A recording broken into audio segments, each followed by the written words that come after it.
नमस्कार, कैसे हैं मित्र। आशा करता हूं सभी लोग ठीक से होंगे और अपनी तैयारी में जुटे होंगे। लेखपाल स्पेशल में आज की क्लास होगी समरूप और सर्वांगसम त्रिभुजों के बारे में। वीडियो के पहले दिन मैंने आपको बताया था त्रिभुज के स्ट्रक्चर और उसके शर्तों पर वीडियो थी, और आज की वीडियो जो है हम लोग समरूप और सर्वांगसम त्रिभुज पर बेस्ड करेंगे। जानेंगे समरूप क्या होते हैं त्रिभुज और सर्वांगसम क्या होते हैं, और इन पर बेस्ड क्वेश्चन भी करेंगे। दूसरे दिन वाले वीडियो में बहुत ही इंपॉर्टेंट बात जानी गई थी, पाइथागोरस थ्योरम क्या है और समकोण त्रिभुज की विशेषताएं क्या हैं, और उन पर बेस्ड क्वेश्चन किए थे। तो मैं दोनों वीडियो का लिंक, वीडियो डे 1 का और डे 2 का वीडियो के इस पार्ट में दे दूंगा। आप उसे जरूर देखिएगा और आपको बहुत अच्छा लगेगा। तो चलिए बिना देर किए आज हम लोग शुरू करते हैं समरूप और सर्वांगसम त्रिभुजों के बारे में।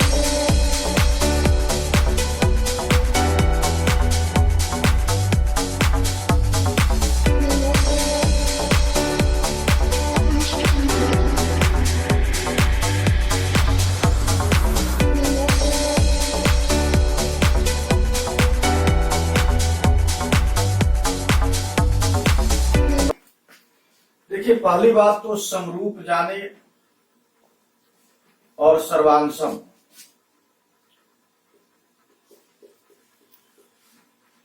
ये दो चीजें, अंग्रेजी में इसे सिमिलर कहते हैं और इसको कॉन्ग्रुएंट कहते हैं। इसका अर्थ क्या है सिमिलर? इसमें सबसे बड़ी बात होती है कि इसमें रूप एक जैसा होता है।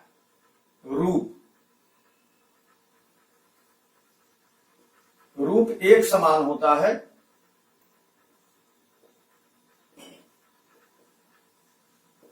लेकिन आकार अलग अलग होता है। आकार भिन्न हो सकता है।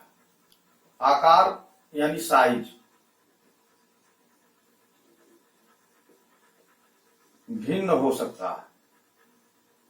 भिन्न मीन्स अलग अलग। जैसे मान लीजिए एक एग्जाम्पल देखिए कि अगर मैं ये एक छोटा सा 3 पत्तियों वाला एक डिजाइन बनाऊं और इसी को थोड़ा बड़ा करके बनाऊं, तो दोनों का रूप एक जैसा है लेकिन आकार बड़ा छोटा है। ये आकार में छोटा है और इसी का ये बड़ा आकार है। यानी ये जूम इन किया गया है और ये जूम आउट। जैसे आप अपने फोटो को कैसे देखते हैं, जब उसे जूम करना रहता है तो फोटो बड़ा हो जाता है, और उसे जूम आउट करते हैं तो फोटो छोटा हो जाता है। तो आपका जो बचपन का फोटो है और जो आज का फोटो है या जो मोबाइल में अपना जूम इन और जूम आउट करते हैं, वो सिमिलर ही होता। क्योंकि सब, जैसे आपका चेहरे का जो आकार है वो एक रेशियो में बड़ा होता है और एक रेशियो में छोटा होता है।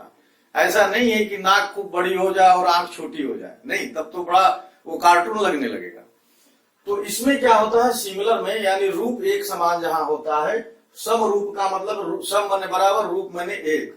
तो एक समान रूप वाली चीज को हम लोग सिमिलर कहते हैं या समरूप कहते हैं। इसमें जो सदैव समरूप आकृतियां हैं उनमें मैं आपको बता रहा हूं कि वो कौन कौन सी हैं जो सदैव समरूप होती हैं। तो सदैव समरूप वाली आकृतियां हैं, उसमें है वृत्त। वृत्त देखिए, वृत्त छोटा बनाइए, ये बड़ा बनाइए, इनका रूप एक जैसा लगेगा, ये सिमिलर होंगे। इसी तरह से है समबाहु त्रिभुज। समबाहु त्रिभुज यानी छोटा बनाइए या बड़ा बनाइए,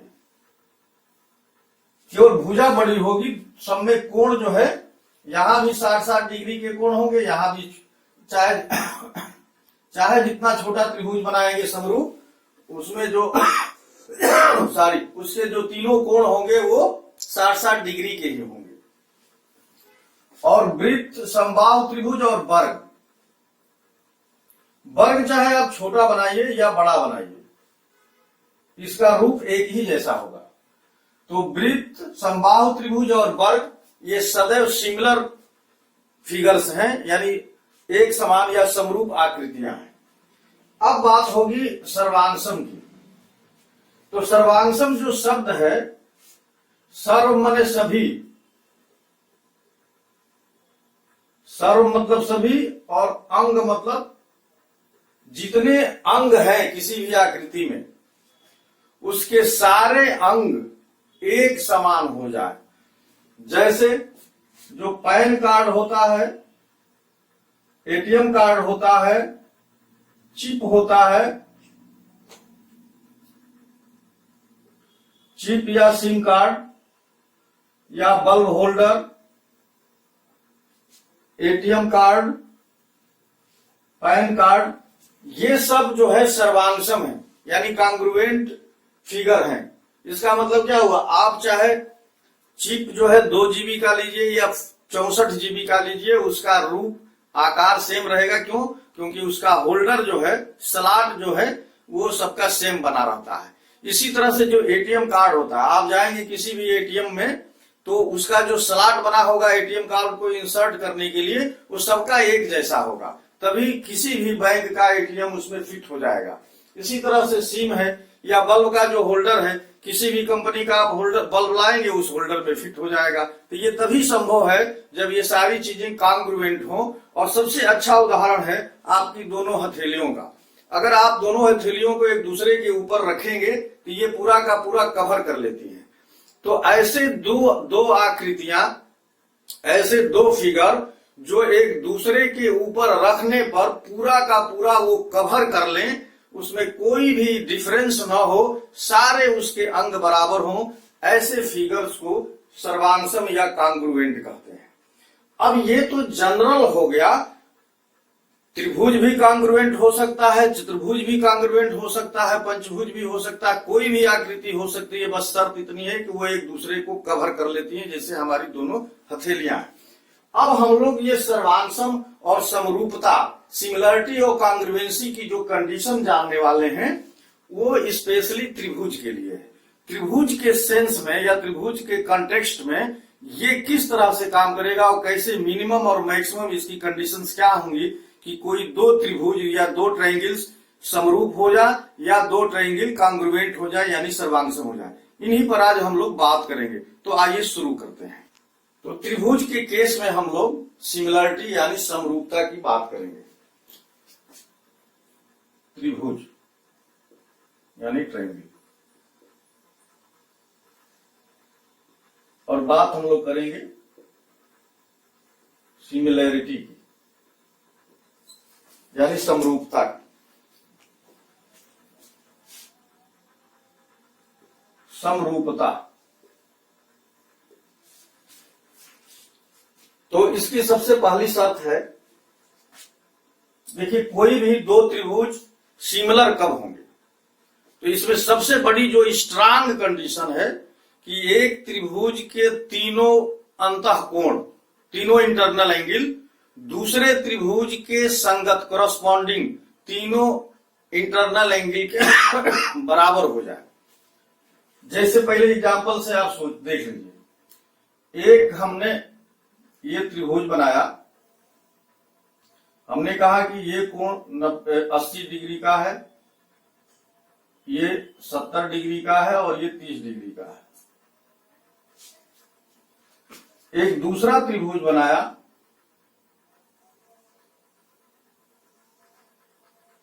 वहां हमने इसका 80 डिग्री कहा, इसको 70 डिग्री और ये हो गया 30 डिग्री। इसका नाम दिया P, Q, R और इसका नाम दिया A, B, C। कॉरस्पॉन्डिंग का क्या मतलब होता है? कॉरस्पॉन्डिंग का मतलब होता है कि इस त्रिभुज का कोण A 80 डिग्री है, तो इस त्रिभुज में 80 डिग्री कौन सा कोण है, तो ये कोण इसके समरूप है या कॉरस्पॉन्डिंग है यानी संगत है, और ये कोण इस कोण के संगत है यानी कॉरस्पॉन्डिंग है, और ये एंगल इस एंगल के कॉरस्पॉन्डिंग है। कॉरस्पॉन्डिंग का मतलब कि इसके जैसा कहा इसमें एंगल बना है, या इसके जैसा इसमें कौन सा एंगल है, या इसके जैसा इसमें कहां पर वो एंगल है।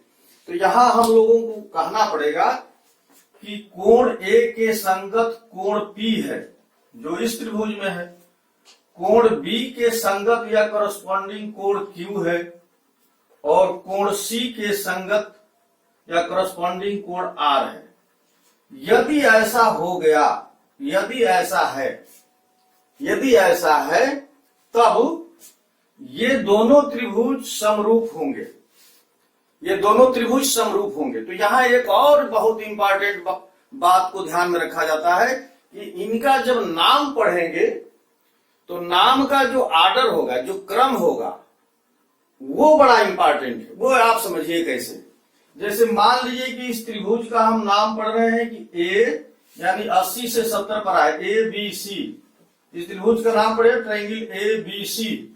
तो हमने पढ़ना शुरू किया है 80 से 70 पर आए, 70 से 30 पर गए, ए बी सी। समरूप के लिए ये साइन बनाते हैं, चिन्ह बनाते हैं। सॉरी, किस त्रिभुज के संगत है? यहां भी देखिए 80 से 70 और फिर 30 पर चलेंगे। ऐसा नहीं है कि क्यू आर पी लिख देंगे। जो आर्डर यहां पर हम लोगों ने फॉलो किया है, वही आर्डर, वही क्रम यहां फॉलो करेंगे। पी से क्यू पर यानी 80 से 70 पर और 70 से 30 पर जाएंगे, यानी पी क्यू आर के समरूप होगा। तो त्रिभुज एबीसी समरूप होगा पी क्यू आर के। अब ये दो त्रिभुज, तीनों कोण, एक त्रिभुज के तीनों कोण दूसरे त्रिभुज के तीनों कोण के बराबर हो गए। तो इसको हम लोग कहते हैं एंगल सिमिलरिटी, यानी कोण कोण समरूपता। कोण समरूपता। और ये सबसे स्ट्रांग कंडीशन है, ये सबसे स्ट्रांग कंडीशन है कि जब एक त्रिभुज के तीनों कोण दूसरे त्रिभुज के तीनों कोणों के संगत बराबर हो जाए तो वो दोनों त्रिभुज समरूप हो जाएंगे। और जब समरूप त्रिभुज हो जाएंगे तो उनके संगत भुजाओं का रेशियो यानी अनुपात भी एक बराबर होगा। संगत भुजाएं क्या है? जैसे ए बी के जैसा यहां पर क्या है? पी क्यू है। तो A B upon P Q बराबर होगा यहां एसी के जैसा यहां पर पी आर है। तो पहले हम इस त्रिभुज की बात कर रहे हैं, तो एसी। अब इस त्रिभुज में उसके संगत, उसके जैसा कौन सी भुजा है? पी आर है। ये बराबर होगा यहां पर बीसी के संगत क्या होगा? बीसी के संगत यहां पर क्यू आर है।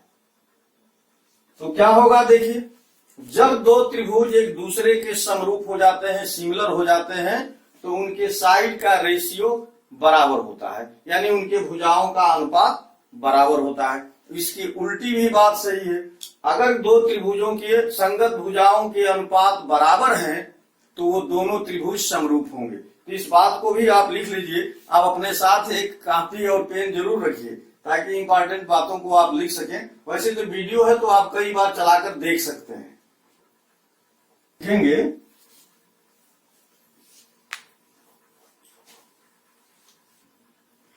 देखिए, यदि एक त्रिभुज के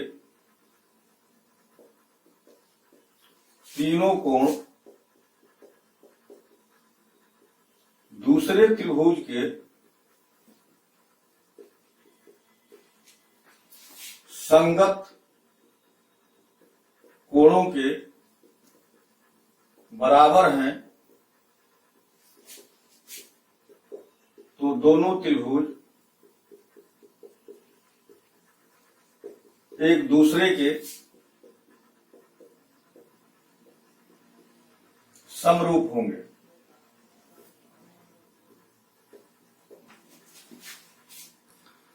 और सबसे इंपॉर्टेंट बात, समरूप त्रिभुजों के संगत भुजाओं के अनुपात बराबर होते हैं। ये सबसे इंपॉर्टेंट बात है। समरूप त्रिभुजों के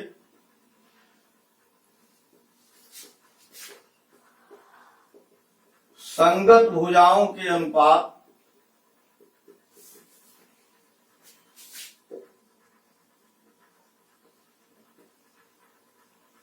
बराबर होते हैं।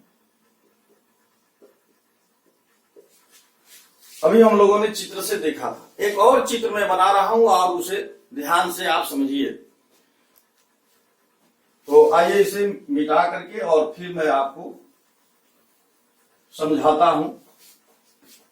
एक बार आप इस सिमिलरिटी को समझ लीजिए ठीक से।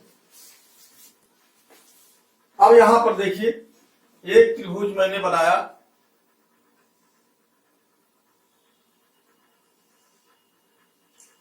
ए बी सी, और ये कोण 90 डिग्री का है, ये 60 डिग्री का, और ये 30 डिग्री का। एक दूसरा कोण बनाया हमने,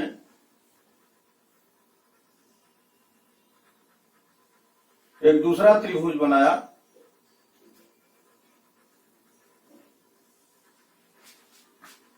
इसका नाम दिया डी ई और एफ। ये कोण हमारा 90 डिग्री है, ये 60 डिग्री है, और ये 30 डिग्री है। अब यहां पर देखिए, ये दो त्रिभुज हैं और जितने कोण यहां पर हैं 90, 60, 30, वही कोण यहां पर भी। अब आपको क्या करना है कि कौन कोण इस त्रिभुज के किसके बराबर हो रहा है। तो देखिए, कोण ए इस त्रिभुज के किसके बराबर है, कोण ई के बराबर है। इसी तरह से कोण बी इसमें कोण डी के बराबर है। इसी तरह से कोण सी यहां पर कोण एफ के बराबर है। यदि ऐसा है यहां पर है तो अब यहां पर नाम हमने दे दिया ए बी सी, यानी ए से बी पर, बी से सी पर गए। तो यहां पर त्रिभुज ए बी सी किसके समरूप होगा, ध्यान दीजिए। 60 डिग्री से 90 पर गए, 90 से फिर 30 पर, तो इस त्रिभुज में भी 60 से 90 पर और 90 से 30 पर जाएंगे, तो वही क्रम होगा। तो यहां पर त्रिभुज क्या लिखा जाएगा, 60 से, यानी ई डी एफ लिखा जाएगा। ई डी एफ के समरूप होगा। ऐसा नहीं है कि डी ई एफ लिख देंगे, नहीं। जो आर्डर आपने यहां फॉलो किया है, यानी 60 से 90 फिर 30, वही आर्डर इसमें भी फॉलो करना पड़ेगा, यानी ई डी एफ होगा, डी ई एफ नहीं होगा। तो मुझे विश्वास है कि इस बात को आप बढ़िया से समझ गए होंगे कि समरूपता या सिमिलरिटी दिखाने के लिए हमको कौन सा एंगल दूसरे त्रिभुज के किस एंगल के बराबर है वो देखना है। और इसमें हम त्रिभुज का जब नाम पढ़ रहे हैं तो जिस आर्डर में, जिस क्रम में पढ़ रहे हैं, उसी क्रम में यहां भी हमें देखना होगा। तो त्रिभुज के तीनों कोण, एक त्रिभुज के तीनों कोण दूसरे त्रिभुज के संगत बराबर हो जाए, ये सबसे स्ट्रांग कंडीशन है, क्योंकि इसमें तीनों कोण की बात हो रही है। अब आइए हम लोग मिनिमम कंडीशन की बात देखते हैं कि वो मिनिमम स्थिति क्या हो सकती है कि एक त्रिभुज दूसरे त्रिभुज के सिमिलर हो जाए, समरूप हो जाए। अब इसमें देखिए, दूसरी जो कंडीशन है वो छोटी है, ए सिमिलरिटी। इसका मतलब क्या हुआ कि अगर किसी त्रिभुज के दो कोण दूसरे त्रिभुज के संगत दो कोणों के बराबर हो गए, तब भी वो त्रिभुज सिमिलर हो जाएगा। क्योंकि जब दो कोण बराबर हो जाएंगे तो तीसरे को मजबूरी में बराबर होना पड़ेगा। तो देखिए, यहां पर हम ट्रायंगल बना रहे हैं, 80, 70 और 30, ए बी सी। एक दूसरा त्रिभुज है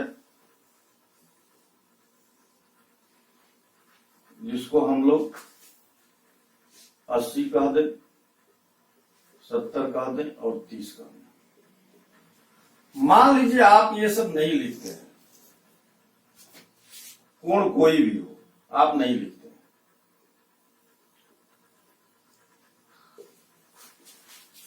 आपने कोई कोण नहीं, लेकिन आपको दिया है, क्या दिया है कि कोण B इक्वल है कोण Q के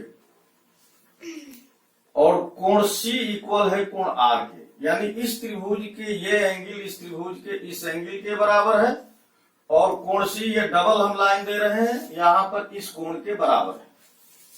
तो दो अगर इस त्रिभुज के दो कोण इस त्रिभुज के दो कोण के बराबर हो गए तब भी सिमिलर हो जाएंगे। मैंने ये सबसे छोटी कंडीशन, सबसे बड़ी क्या थी कि तीनों बराबर हो जाए, इसमें दो ही से भी काम चल जाएगा। तब क्या होगा, ट्रायंगल ए बी सी समरूप होगा ट्रायंगल पी क्यू आर के, पी क्यू आर के समरूप हो जाएगा। और समरूप त्रिभुज जब हो जाएगा तो उसके कोरस्पॉन्डिंग साइड का रेशियो बराबर होता है, ये बात वेल नोन है। आइए अब हम लोग दूसरी सिमिलरिटी की बात करते हैं। तीसरी है एस एस एस यानी भुजा भुजा भुजा समरूपता। इसका अर्थ क्या है, इसका अर्थ यह है कि दो ट्रायंगल दिए गए हैं ए बी सी,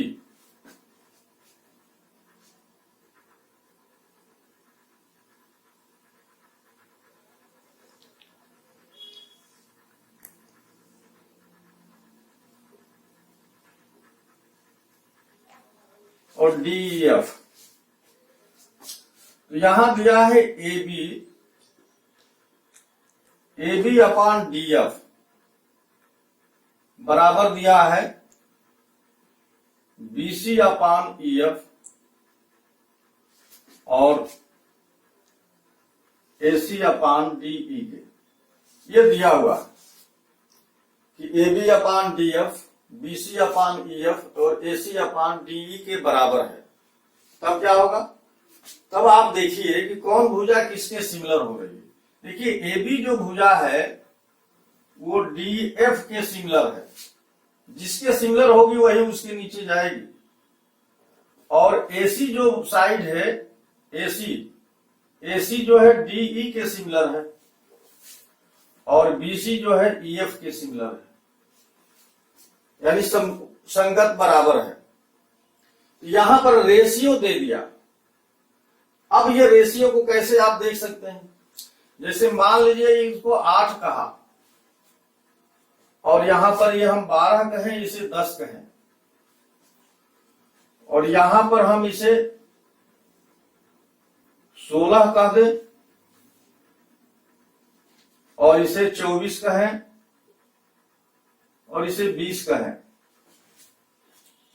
तो ये रेशियो दिया है A B upon D F. A B देखिए 8 है, डी एफ क्या है 16 है। ये किसके बराबर होगा, 1/2 के। अब यहां पर बीसी देखिए क्या है, बीसी 12 है और ईएफ 24 है, ये भी 1/2 होगा। एसी देखिए यहां पर 10 है और डी 20 है, ये भी 1/2 होगा। तो कहने का अर्थ है कि जब संगत भुजाओं के अनुपात बराबर हो जाएं, जैसा कि यहां हमने आपको दिखाया, तब दोनों त्रिभुज समरूप होंगे। तो अब यहां पर नाम पढ़ा जाएगा। तो ए बी जो भुजा है ए से यानी 8 वाली भुजा से 12 वाली भुजा के पास आए, तो यहां भी उसी तरह से जाना पड़ेगा। ये ट्रायंगल ए बी सी है, ये समरूप होगा। 16 से किस पर जाएंगे, 24 पर। तो डी से इस पर आएंगे, देखिए ये डी थी, ये 24, तो डी एफ ई समरूप हो जाएगा। जब इस तरह की संगत भुजाओं का रेशियो दिया है तो दोनों त्रिभुज जिस क्रम में इसको पढ़े उसी क्रम में इसको पढ़ेंगे। ये बात आपको ध्यान में रखनी होगी। अब हम लोग चौथी कंडीशन के बारे में जानेंगे कि वो चौथी कंडीशन क्या है जो दो त्रिभुजों को सिमिलर बना सकती है। देखिए चौथी जो कंडीशन है एस ए एस, इसका मतलब क्या हुआ, भुजा कोण भुजा। इसमें दो भुजाओं का अनुपात और कोण ये बराबर हो जाए। देखिए एक त्रिभुज हमने ये लिया ए बी सी, देखिए ये भुजा है, ये एंगल है और ये भुजा है।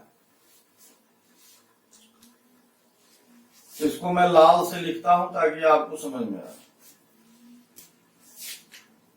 देखिए ये साइड और उसके बीच का ये एंगल और ये साइड, दूसरे त्रिभुज में यही चीज हो जाए।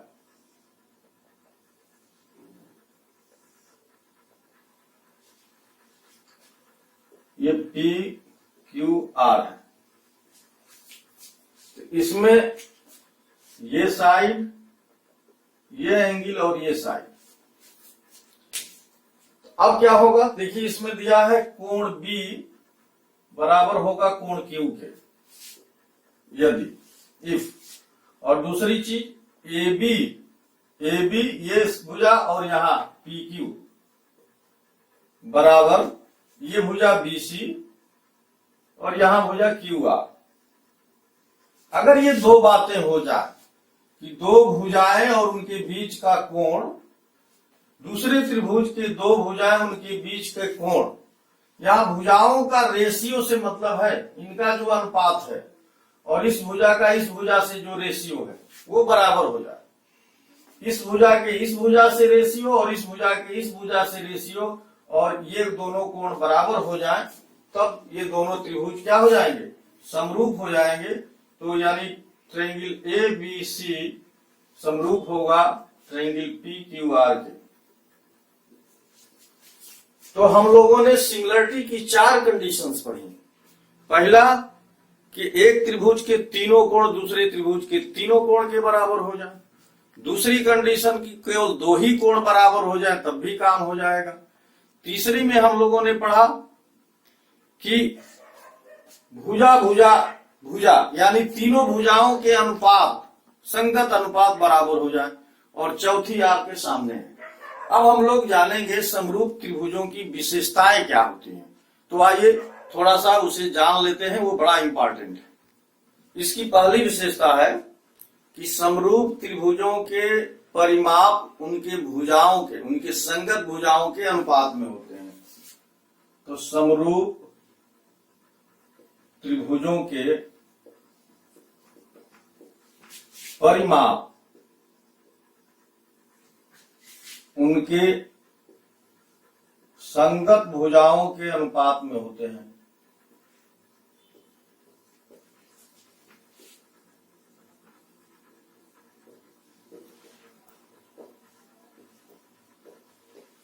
इसका अर्थ क्या हुआ कि यहां पर देखिए ये ए बी की संगत भुजा पी क्यू है। तो अगर हम लोग इसका परिमाप निकालेंगे, perimeter of triangle A B C upon perimeter of triangle P Q R, ये बराबर होगा ए बी के संगत पी क्यू है तो पी क्यू, ए बी बराबर पी क्यू, या ए सी बराबर पी आर, या बी सी बराबर क्यू आर। इनमें से किसी भी संगत भुजा के बराबर होगा। तो समरूप त्रिभुजों के परिमाप उनके संगत भुजाओं के अनुपात में होते हैं। दूसरा महत्वपूर्ण है कि समरूप त्रिभुजों के क्षेत्रफल उनके संगत भुजाओं के वर्ग के अनुपात में होते हैं। तो आइए वो लिख लेते हैं। देखिए समरूप त्रिभुजों के क्षेत्रफल उनके संगत भुजाओं के वर्गों के अनुपात में होते हैं। तो मान लीजिए कि area of triangle A B C upon area of triangle P Q R, ये बराबर होगा ए बी के संगत भुजा पी क्यू है तो इन दोनों के स्क्वायर के, या A C square upon P R square के, या B C square upon Q R square के। यानी संगत भुजाओं के वर्गों के अनुपात में समरूप त्रिभुजों के क्षेत्रफल होते हैं। इसके बाद 2-3 चीजें और होती हैं, जैसे त्रिभुजों के अंदर जो लंब खींचा जाता है, जो माध्यिका खींची जाती है, जो कोण अर्धक होते हैं, ये सब भी समरूप त्रिभुजों में कोण अर्धकों के अनुपात में, लंबों के अनुपात में, माध्यिकाओं के अनुपात में होते हैं। यानी किसी भी समरूप त्रिभुज का क्षेत्रफल अगर माध्यिका दी है तो माध्यिका के वर्ग के अनुपात में होगा। अगर परिमाप दिया है तो माध्यिका के अनुपात में होगा। जब भी क्षेत्रफल देगा तो संगत माध्यिका के वर्ग के अनुपात में, संगत लंब के वर्ग के अनुपात में, संगत कोण अर्धक के वर्ग के अनुपात में, या संगत भुजा के वर्ग के अनुपात में। तो क्षेत्रफल वर्ग आएगा और बाकी चीजें परिमाप है या लंबाई है तो वो संगत भुजा के अनुपात में रहेगी। तो समरूप त्रिभुजों की ये दो जो विशेषताएं वो बहुत ही स्ट्रांग है। अब हम लोग बात करेंगे कि एक ही त्रिभुज में समरूपता कैसे दिखती है और उसके लिए क्या क्या कंडीशन है। तो आइए देखते हैं एक ही त्रिभुज में समरूपता।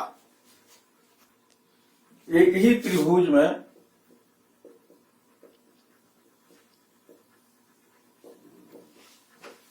समरूपता,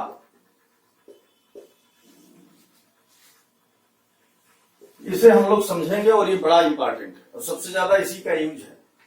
देखिए कोई भी एक त्रिभुज आप बना लीजिए,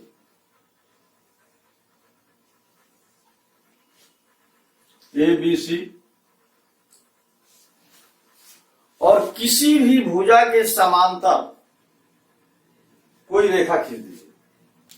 तो बीसी के समांतर हम एक रेखा खींच दिए, इसको कह दिए डीई, ये बीसी के समांतर है। तो जब बीसी के समांतर डीई है तो दो त्रिभुज आपको दिखने लगे, एक ए डी ई और एक पहले ए बी सी, ये दो त्रिभुज दिखने लगे। अब शर्त क्या है समरूप होने की कि एक त्रिभुज के तीनों कोण दूसरे त्रिभुज के तीनों कोण के बराबर हो जाए या कम से कम दो ही कोण बराबर हो जाए। तो एक चीज आपको थोड़ा ध्यान करना होगा कि अगर ये दो समांतर रेखाएं हैं और इनको कोई तिर्यक रेखा काटती है तो इसमें दो तरह के कोण बनते हैं। एक कोण बनता है संगत कोण, जैसे ये अल्फा है तो ये कोण भी अल्फा होगा। संगत कोण एक ही साइड में होते हैं। और ये कोण अगर अल्फा है, क्योंकि ये शीर्षाभिमुख कोण है तो ये भी अल्फा हो जाएगा। तो आप देखिए ये खुद अल्फा हो चुका है। तो इस कोण के, ये जो कोण है इस कोण के बराबर ये वाला कोण होता है। अब देखिए ये जो कोण है बीटा, इस कोण के बराबर ये वाला कोण होगा बीटा, या ये वाला कोण होगा। तो एकांतर और संगत कोण यहां पर देखे जाएंगे। अब देखिए यहां पर क्या है, यहां पर ए डी ई और ए बी सी में कोण ए कॉमन है। अगर ये कोण बी अल्फा है तो कोण डी भी अल्फा होगा, क्योंकि डी और बीसी समांतर रेखा है और ये संगत कोण है और ये ए बी जो है तिर्यक रेखा है। तो ये जो है अल्फा अल्फा संगत कोण हो गए। और इसी तरह से अगर इसको हम लोग बीटा कह दें तो ये भी बीटा होगा, ये भी संगत कोण के बराबर होगा। ठीक है। अब देखिए यहां पर पता चल गया कि कोण यहां पर बराबर हो गए एक त्रिभुज यानी छोटे वाले त्रिभुज के। तो त्रिभुज ए डी ई और त्रिभुज ए बी सी, त्रिभुज ए डी और ए बी सी में संगत कोण बराबर है।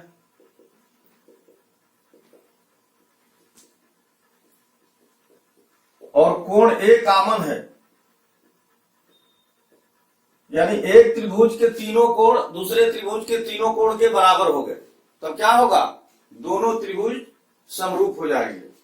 यानी त्रिभुज ए डी ई ऐसी पढ़ेंगे, समरूप होगा त्रिभुज ए बी सी के। तो जब समरूप त्रिभुज हो जाएंगे तो उनके संगत भुजाओं के अनुपात बराबर होंगे। तो ए डी अपान ए बी, इस त्रिभुज की ए डी भुजा और बड़े वाले त्रिभुज की ए बी भुजा लिया जाएगा। ये बराबर है ए ई अपान ए सी के, ए ई अपान ए सी के बराबर है। और ये बराबर है डी ई अपान बी सी के। एक तो ये रेशियो हो गया पहला।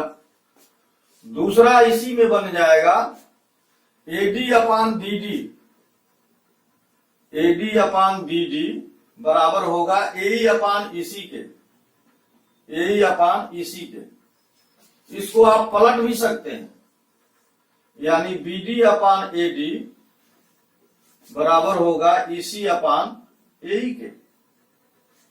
तो ये तीन स्थितियां होंगी एक ही त्रिभुज में। जब दो त्रिभुज समरूप होंगे, किसी भी भुजा के समांतर अगर एक दूसरी लाइन खींची जाती है जो शेष दो भुजाओं को काटती है D और E पर या दो बिंदुओं पर, तो दो त्रिभुज जो बनेंगे वो सदैव समरूप होंगे।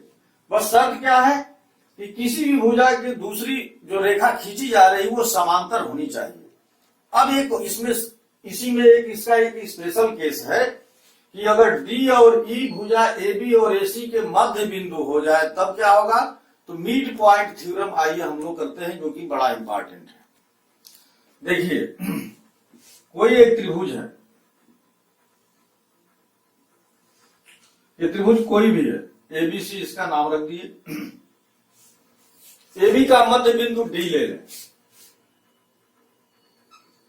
और AC का मध्य बिंदु E ले लें, इन दोनों को मिला दें। तो किसी भी त्रिभुज के दो मध्य बिंदु ले लें तो उनसे जो लाइन मिलेगी वो तीसरी भुजा के समांतर होगी। इसको ऐसे लिखेंगे, किसी भी त्रिभुज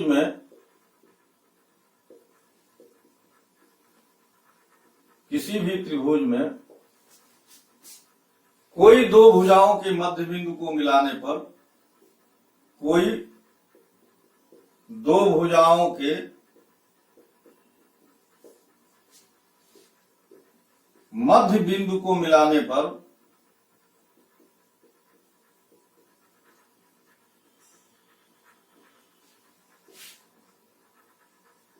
पर बनी रेखा त्रिभुज के तीसरी भुजा के समांतर होती है।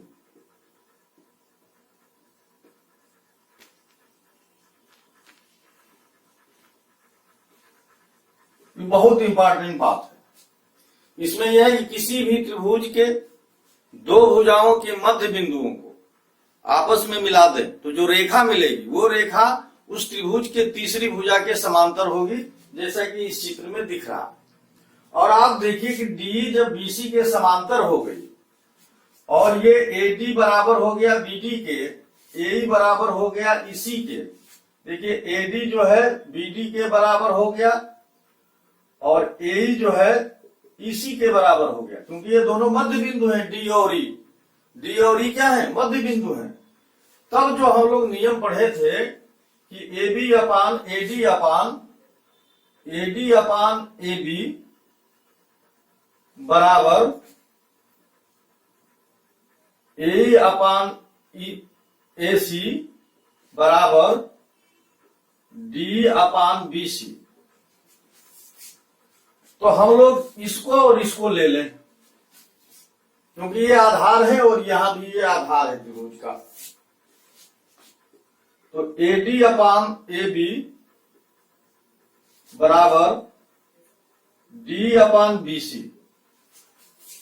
ये देखिए AD और BD बराबर हैं, तो AD का 2 गुना AB के बराबर होगा, 2 गुना AD बराबर AB होगा, क्योंकि AB का आधा AD है। तो AD का जब डबल कर देंगे तो AB के बराबर हो जाएगा। तो AB की जगह पर क्या लिख सकते हैं, 2AD लिख सकते हैं। तो AD अपान 2AD बराबर D अपान BC। अब देखिए AD कट गया, ये 1/2 D अपान BC हो गया। तो D बराबर क्या हो गया, 1/2 BC।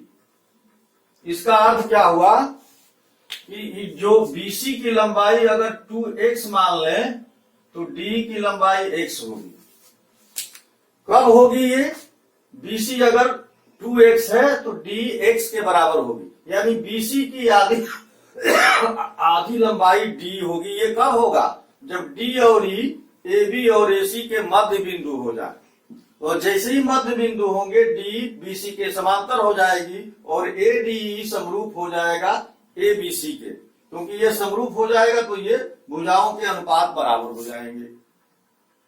अब आइए हम लोग, ये सबसे इंपॉर्टेंट बात थी, इसकी उल्टी भी बात सही है कि अगर बीसी के आधा अगर ये भुजा है तो निश्चित रूप से इसके ये समांतर होगी और ये दोनों इसके मध्य बिंदु होंगे। इसकी उल्टी भी बात सही है। अब हम लोग पढ़ेंगे कांग्रुएंसी यानी समरूपता की, सर्वांगसम की क्या कंडीशन होंगी और कौन सी आकृतियां सर्वांगसम होंगी और उनकी विशेषता सर्वांगसम की। फिर हम लोग इस पर समय मिलेगा तो क्वेश्चन करेंगे, अदरवाइज क्वेश्चन मैं कल के वीडियो में करा दूंगा। देखिए, सर्वांगसम में सबसे बड़ी चीज क्या है कि सभी अंग समान हो। कोण के एक बराबर हो जाने से अंग समान नहीं हो सकता। मैं एक एग्जांपल से आपको समझाता हूं। देखिए, ये एक हम 30 डिग्री का कोण बनाते हैं, 30 डिग्री का, ध्यान दीजिएगा, ये 30 डिग्री का कोण है। अगर यहां से एक रेखा हम ये मिला दिए और इसका नाम दे दिए ओ ए और ये बी हो गया, एक त्रिभुज हुआ ओ ए बी। अब यही रेखा हम यहां से मिला दें और इसका नाम दे दें डी और सी, तो ओ सी डी या ओ डी सी, या ऐसे करते हैं, पहले सी लिख लें। तो देखिए, ये जो ओ पर कोण बना है, ओ सी डी त्रिभुज के लिए भी यही 30 डिग्री है और ओ ए बी के लिए भी यही 30 डिग्री है और यहां भी ये कोण वही है, लेकिन यहां पर आकार बड़ा हो गया। तो एक त्रिभुज के अगर 3 कोण दूसरे त्रिभुज के 3 कोण के बराबर हो जाए तो वो कभी आकृति बराबर नहीं हो सकती। बराबर होने के लिए जरूरी है कि भुजाएं बराबर हो। बिना भुजा के कोई आकृति केवल कोण के आधार पर बराबर नहीं हो सकती।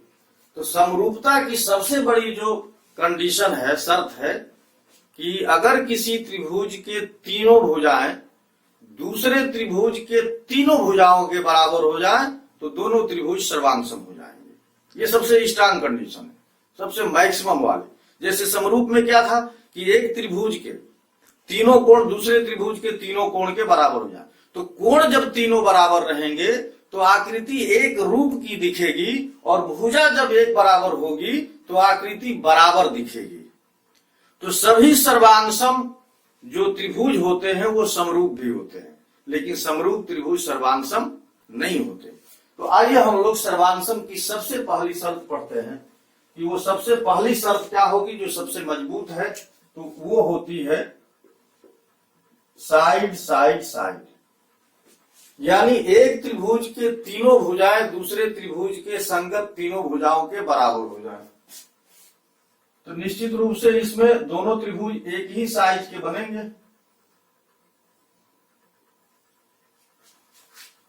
ए B C D E F, तो अगर ये साइड को ए बी को हम डी से संगत मान रहे हैं, बीसी को हम ईएफ के संगत मान रहे हैं और एसी को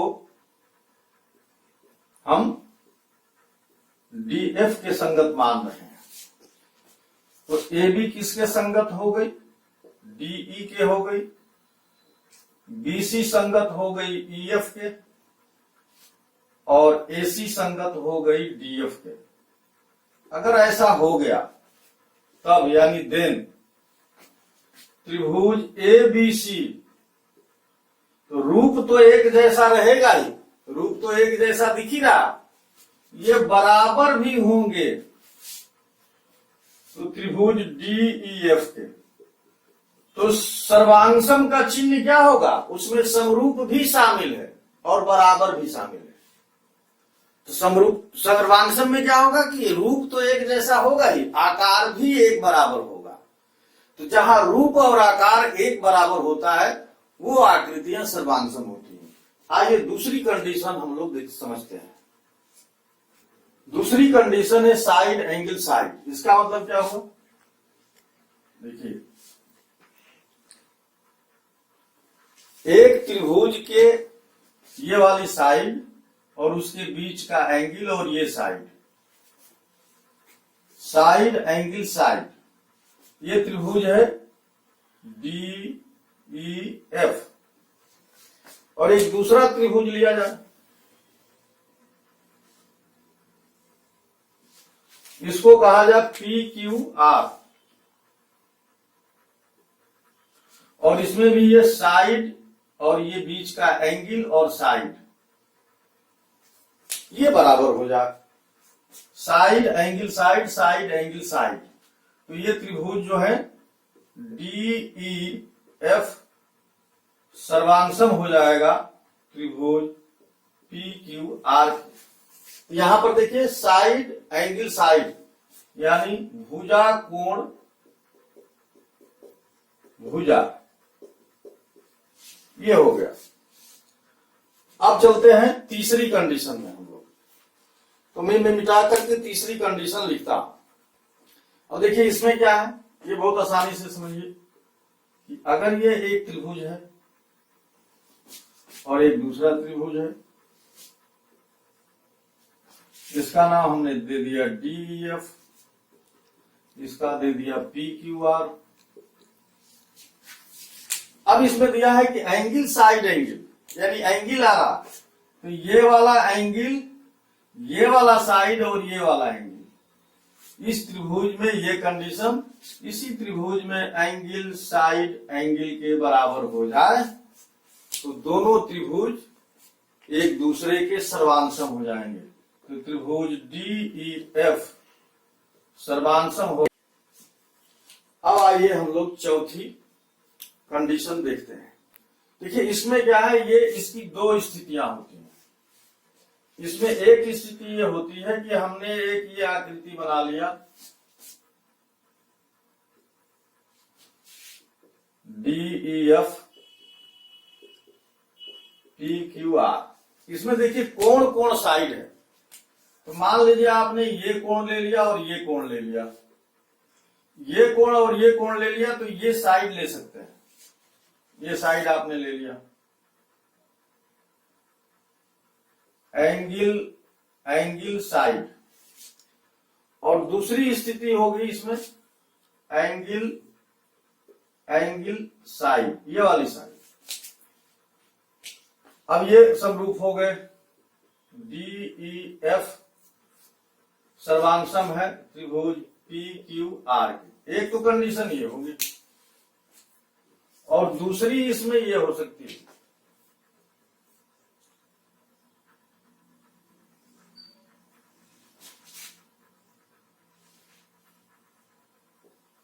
PQR, यहां भी आप लिख लिए और DEF लिख लिए।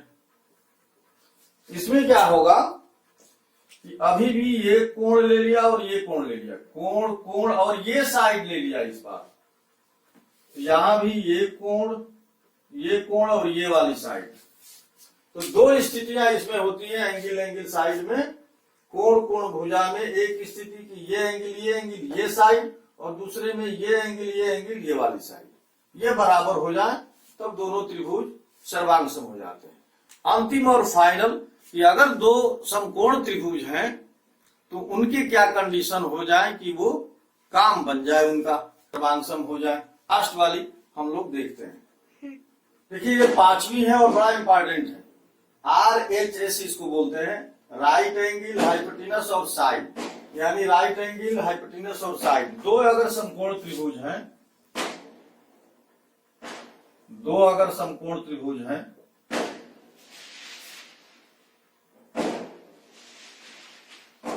ये ABC और यहां पर DEF, तो देखिए एक चीज तो इसमें दोनों कोण, ये कोण बराबर हो गए।